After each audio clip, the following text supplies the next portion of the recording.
Before we finish up our fall planting out in the garden, I thought I'd make your mouth water just a little bit.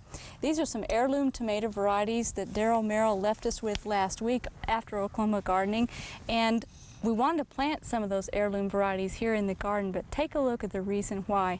These are gorgeous, deep red tomatoes. This variety is Mr. Lincoln, or Abe Lincoln rather.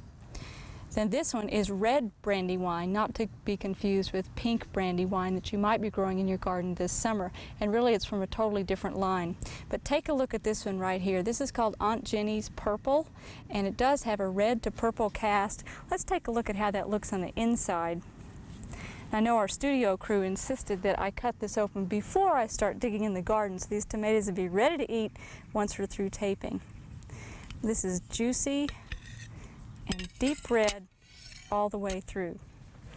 Now that's the reason that we grow tomatoes in the home garden. It's certainly worth every effort, so be sure that you do try some of these heirloom types, and keep in mind that we still have time in the planting season to get these going in the garden. If you are planting tomatoes, if you're picking up or digging up any plants from your garden and preparing a spot to put tomatoes in, take a look at the root system of those plants that you're pulling up, particularly beans, carrots, peppers, or tomatoes, and make sure that they have no nematodes.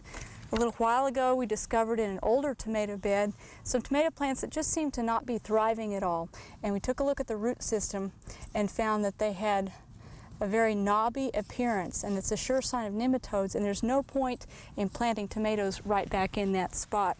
Now what I just planted is Mr. Stripey, which is a tiger striped tomato, and then this is the Aunt Jenny's Purple that I can't wait to taste more of later this fall. It tastes about like a brandywine, but a little more acid in flavor. Now as you plant fall tomatoes, make sure that you put plenty of mulch around them. We'll want to be staking this because it's going to be a very tall, vigorous plant, and certainly you want to keep it well watered on into fall. We hope you've enjoyed this classic from the Oklahoma Gardening Vault. Remember, even though these tips and techniques are timeless, there's always something new to learn in the world of gardening.